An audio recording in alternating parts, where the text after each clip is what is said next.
Hi guys, welcome back to my channel the learning circuit. आज का जो हमारा नेक्स्ट वीडियो होने वाला है that will be lecture 6 in the series. ठीक, इसमें हम आज पढ़ेंगे, हमारा टॉपिक रहेगा mechanics of a system of particles. ठीक, चलो हमेशा एक चीज़ याद रखना है, अगर हम क्लासिकली पार्टिकल की बात करें तो उसका कोई भी इंटरनल स्ट्रक्चर या मैकेनिज्म नहीं होता है।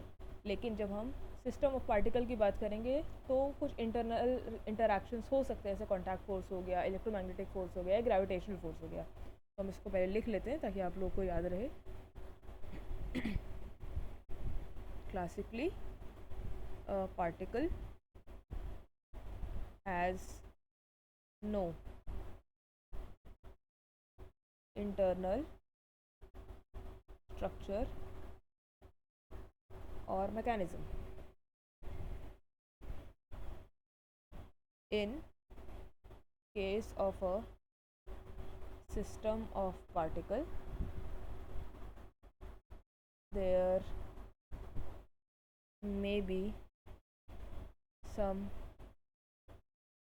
internal interactions like contact force,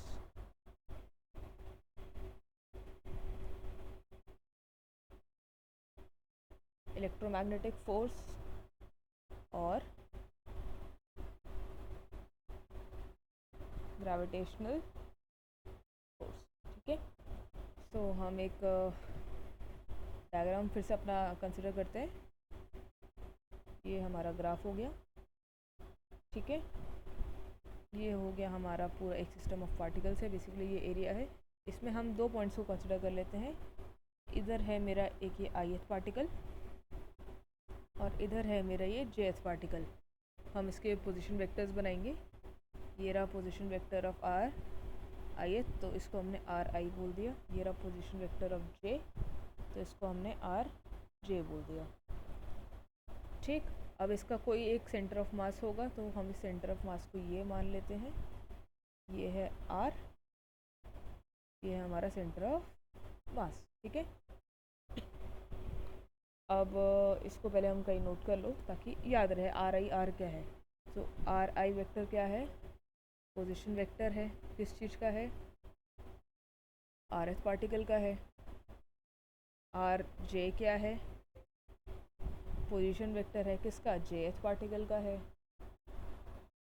अच्छा, अब इस पे ना एक फोर्स लगेगी। देखो, कोई सिस्टम ऑफ पार्टिकल है तो एक्सटर्नल फोर्स तो लगनी ही लगनी है। तो ये रहा हमारा, इस पर एक एक्सटर्नल फोर्स लग रही है एफ ई। तो एफ ई क्या हो जाएगा मेरा? External force on this system. क्या इतनी बात समझ आई? चलो अब हम आगे मूव ऑन करते हैं। ठीक, देखो सबसे पहले हम ith पार्टिकल का केस लेंगे। ith पार्टिकल के केस से हम पहले तो उसकी इक्वेशन ऑफ मोशन निकालेंगे। ये न्यूटन सेकंड लॉ जो हमने पिछली वीडियो में लेक्चर नंबर 5 में करना सीखा था। तो रेफरेंस है लेक्चर नंबर 5 का for the ith particle. ith particle के लिए द इक्वेशन ऑफ मोशन कैसे लिखेंगे? इक्वेशन ऑफ मोशन लिखेंगे पी आई क्या होगा? F I plus summation of F J I. अब ये बहुत एकदम से अजीब सी चीज़ आ गई नहीं, ये है क्या? देखो, ये पूरा एक सिस्टम है।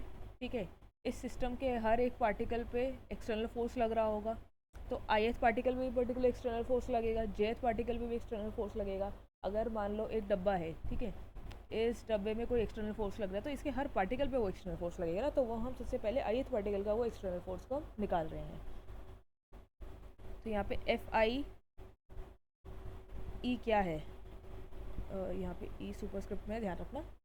तो एफ आई ई है सबसे पहला। तो एक्सटर्नल फोर्स कितना है? क्या है ये? एक्सटर्नल फोर्स कितना है किस पे? On ith particle. अब एक चीज़ ध्यान रखो, जैसे मान लो एक ये पार्टिकल है, ये आपस में भी तो फोर्स लगा रहे होंगे ना। जैसे मान लो दो बच्चे हैं क्लास में, ठीक है, तो इस पे टीचर का तो फोर्स लग ही रहा है, साथ में आपस के स्टूडेंट का भी फोर्स लग रहा होगा आसपास वाले बच्चों का। तो ये जो ith पार्टिकल है इस पर कुछ jth भी तो फोर्स लगा रहा होगा ना, और jth के अलावा भी बहुत सारे पार्टिकल फोर्स लगा रहे होंगे। तो FJI क्या है, समेशन ऑफ, ये है जो फोर्स jth पार्टिकल ने ith पार्टिकल पे लगाया है, ठीक है। Force exerted on ith particle by jth particle, और बहुत सारे फोर्स लगा रहे हैं सारे पार्टिकल्स, तो हम उसका समेशन कर लेते हैं, ठीक। अब हम अज्यूम करते हैं, we assume that summation of JI, ठीक है, ये ओबे क्या करता है, ओबे करता है न्यूटन का थर्ड लॉ। तो इसका मतलब हम इसको कैसे लिख सकते हैं, so we can write force on JI equal and opposite होगा IJ के। थर्ड लॉ से सिंपल सी बात आ गई, ठीक है।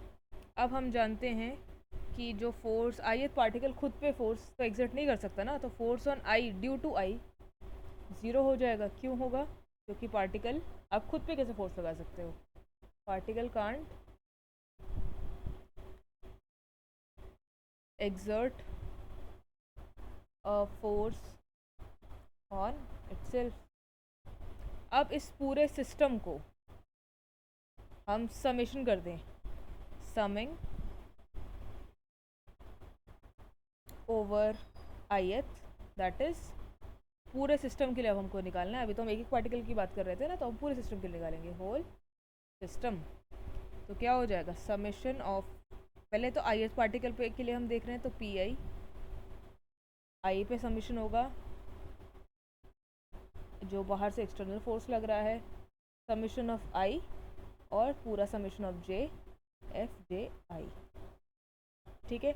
अब एक चीज़ याद रखना, अब हम जो summation of I summation of J FJI है, इसको हम कैसे लिख सकते हैं, कैन बी री रिटन एज EIJ FJI, जहाँ पर I नहीं इक्वल है J के, ठीक है। अब हम मानते हैं now summation of IJ, I जहाँ पे इक्वल है J के, FJI इक्वल्स टू ज़ीरो हो जाएगा। कैसे हो जाएगा, फ्रॉम न्यूटन का थर्ड लॉ, इतना तो आता है हमको, न्यूटन्स थर्ड लॉ। क्या इतनी बात सबको समझ आई? तो इससे क्या होगा, समेशन ऑफ I FI किसके इक्वल होगा, FE के। अब ये है क्या, ये है वो ith पार्टिकल पे लगने वाला फोर्स जिसका समेशन हमने किया है। बेसिकली सारे जो भी फोर्स ith पे पार्टिकल लग रहा है उस सभी फोर्स का एडिशन जो कि इक्वल होगा टोटल फोर्स का। ये क्या है, ये है total force exerted on ith particle.